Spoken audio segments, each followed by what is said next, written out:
جی السلام علیکم، آپ کے ساتھ سید عالم محمد۔ آج ایک انتہائی افسوسناک خبر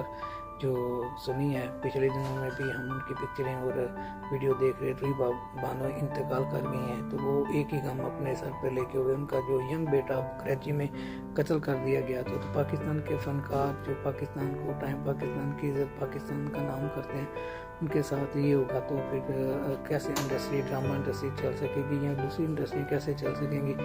تو آپ یہ اندازہ لگائیں کہ جمیل فخری صاحب کا بیٹا امریکہ میں، اس کو قتل کیا گیا، انصاف نہیں ملا۔ تو ہمارے جو لیجنڈ فنکار ببو برار صاحب نے دکھی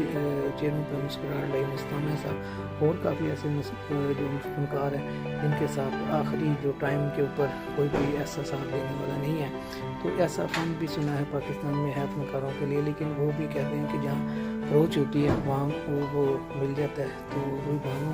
نے جو کام کیا تھا، جو پاکستان کی خدمت کی تھی، اس کے رزلٹ میں ان کے بیٹے کو قتل کر دیا گیا۔ ببو برار،